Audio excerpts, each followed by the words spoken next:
If you're looking for a pretty intimate and affordable wedding venue in San Antonio, Texas, I got you back.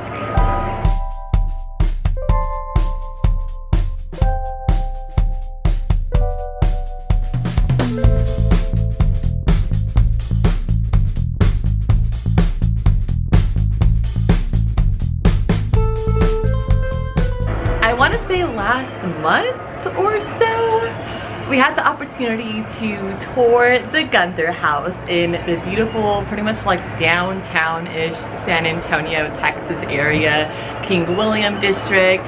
Beautiful, beautiful, beautiful. So check it out.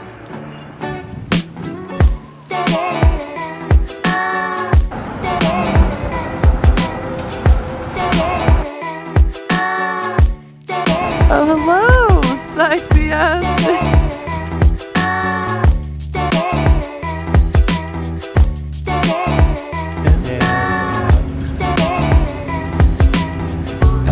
So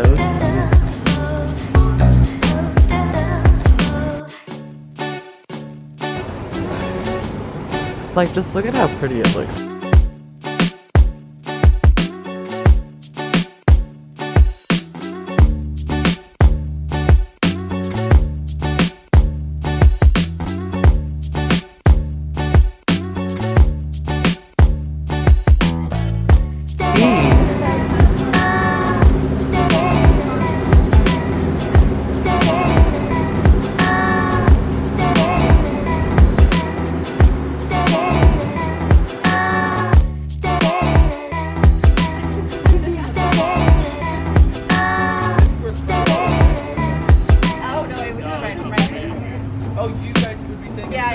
Yeah, we would be standing all the way. Dude, Nikki, you have the cutest butt, dude.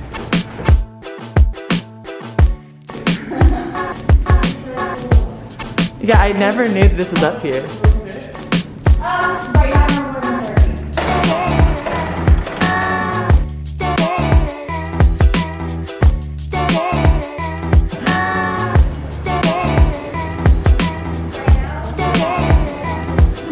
Yes, always.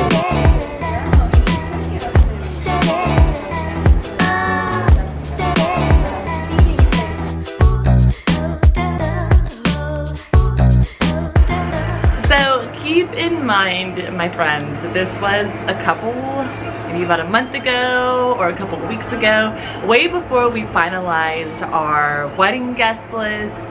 And once we finally finalized that, we realized that this venue is just way too intimate and small for all of our big family to join. So sadly, we did not end up picking the Guenther House, but I would love, love, love to go over the details and the numbers with you guys. You know I love talking numbers, and you know I got them here for you. So let's jump into that. So first and foremost, I would love, love, love, love, love to thank Nicole. She was the gal that works at the Guenther House, that helped us out, did our tour, did all the emails, gave us all the details, all that jazz. So big, huge shout out to Nicole. She was lovely, she was amazing, it was great, super appreciate it. Jerome's sister Nikki came with us, her boyfriend Connor, and also my future mother-in-law. So such a good tour, very, very good time. Okay, so now moving forward, the Guenther House offers pretty much 3 different options. The first option, I have like all my notes here. The first option is the roof garden and tea room section. The second option is the arbor, which is pretty much all and everything outdoors. And then the third option is pretty much the entire facility rental. So let's jump into those numbers and then we'll talk kind of pros and cons. What I thought was super interesting about the Guenther House is that they don't have peak season or non-peak season. It doesn't matter if you're getting married in fall time, summer, or spring, or a holiday. They're based off of pretty much days of the week. So for a Friday, Saturday, or Sunday wedding, for the arbor, you're looking at $1,850 for just the arbor rental. Then you're looking at $2,000 for the rooftop or the roof garden and the tea room. And for the entire facility for a Friday, Saturday, or Sunday, you're looking at $2,200, which again, super freaking affordable. Like, on point, on point. And then of course you have the Monday through Thursday options, which the arbor is $1,000, the roof garden and tea room is $1,150, and the entire facility is $1,350. So off the back, these prices are fucking fire, super, super good. Really, really good option here. So again, these prices were like amazing, honestly, probably the best prices I have been quoted to date. So on the price hand of things, or the price side of things, amazing, 10 out of 10. And of course, you know, this is only for the venue, and they have other fees and other little details that you'll need. I mean, of course, you'll still need a caterer, you'll still need bartender, rentals, yada, yada, yada. So again, for just the base venue rental, super, super good price. Speaking about the fees, if you actually wanted to get married on site at the Guenther House, there's a super cute little kind of tree shaded section where they do their ceremonies, and those of course come with a fee, but it's a super, super small fee. So for 1 to 100 guests, you're looking at a $150 fee. And then of course, 101 to 150 guests, you're looking at around a $225 fee. So in total, just for the venue and just to get married and have ceremony and reception there, it's a pretty dang good deal. What's great about this as well is that the security guard fee and also the cleanup fee are included in all of these prices. So I thought that was a super cool win-win as well. And something to note as well is that it's primarily an outdoor venue. Of course you can do the garden and the tea room, but how we would have done it if we would have picked this venue is we would have probably done the entire facility, just because I got a big family and it just would have, I don't know, the entire fucking facility. Why not? And what was cool is that they had a backup plan for the reception, okay? This is where it gets a little tricky. So for the reception, they had a backup plan that if it were to rain, they have a big tent that they would bring out to you. However, if you just wanted to add just some extra kind of space, especially because we picked a date in summer, I really, really wanted to add just some more shade in the area. That would be an extra around $1,500 to $2,000 just for the tent, not backup. Of course, if it's a rain, it's completely complimentary, but if you just want to do it just to be bougie, that would be about an extra $1,500 to $2,000. So that's a little okay? And then one thing again that makes the rain situation kind of scary and kind of sticky is that for the actual ceremony section or portion, it's so treed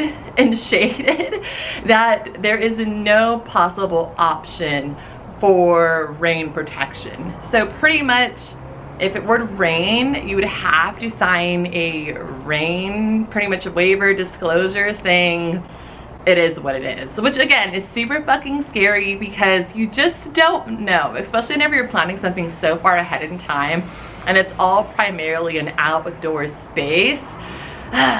Very, very scary, especially on the ceremony section. They have the reception covered, complimentary covered, but the ceremony area, you're definitely taking a risk. And what's funny is that Nicole even actually mentioned that typically people that use the Guenther House as a venue, it's pretty much just for the night dinner portion.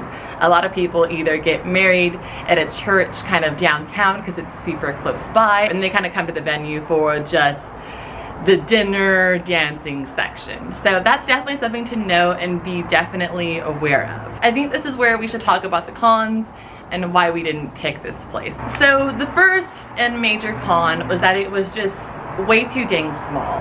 Of course, this was like about a month ago-ish, a couple weeks ago, way before we had our finalized guest list, and it's nowhere near 150 people if we're being super honest. What sucked was that the roof garden can only hold 70 people max.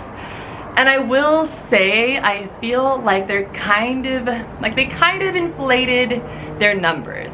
I definitely feel like maybe only 30 to 40 people max would be comfortable in the roof garden area. And then of course underneath that super small patio arbor outdoors, they say 150, but fuck, I honestly say like 70 to 100 people max. And again, it just depends when you're having your wedding, when you're getting married, because again, we picked a summer date and it is hot. And I would want to get the tent, and that'd be an extra like $2,000, and it just started to add up. Honestly, it started to add up, and it just was too small, and I felt like everyone would be separated. I feel like we'd have people waiting outside to wanting to go look at the roof garden area, but they couldn't get in because it's literally only a 70 people max. Even whenever we were up there, just the family and us, I was just like, this is kind of small. This is kind of small. So another con that I think was a pretty big deal breaker for me and for Jerome was that all outdoor music or outside music must end at 10 o'clock p.m. I mean, it's with the city, it's like a city thing, it's like a, I don't even know the correct term or the word for it, but there is like a noise level curfew. How can you really have a wedding that ends at 10, but yet we have the whole venue from 6 p.m. to midnight? Like, does it start off with 150 people and then we all send them home, cut the music, and then only 70 are allowed to go up into the roof garden? Like, I would feel like shit, like, hey y'all, 1 2 3 A B C D E F G, y'all gotta go home, see you later, thanks for coming, leave your gift, bye-bye. Like, I would feel like an asshole. Like, how does that work out? Like, is the music just straight cut? Like, I don't, no for me, no for me. So what I also thought was another kind of shitty con was that even if you rent the whole facility, you still don't get the whole facility. It's only those 3 places. It's only the arbor, the roof garden, and the tea room. And in the Guenther house, if you've been, there's several other really cute little neat rooms, but you're not allowed to go in them or use them at all. So it's just like, and I literally, while we were touring, I just kept thinking about my fiance's youngest brother, Max, who just loves to explore, loves to just go and just do his own shit. And like, I was just thinking about all the other kids too. Like, oh fuck, like, how are we going to say every other place but these rooms? Or you can't go into this room, or you can't go into that room, or you can't touch this. Like, I just felt like, honestly, it was like another liability waiting to happen. Just wasn't here for it. And the last and final con, I must say, was that there was no bridal or groom suite. I even asked Nicole, I was like, so where do you like get ready? And she admitted as well, she's like, well, typically, you know, a lot of people either don't get like fully married here. And I was like, oh, okay. She's like, or they like get ready at home or at a hotel, and they kind of make the grand entrance a little bit more grand, like with the limo pull up or like a really nice kind of car pull up. And I was just like, I don't know. I feel like the bridal suite and the groom suite is like really important to me because I just want to be with the homies. I want to be like maybe taking some shots. Like, I don't know. Like, I just want to be like with everyone getting ready before we do the damn thing. So that was just kind of like a big bummer if we're being super honest. Overall, Nicole was amazing.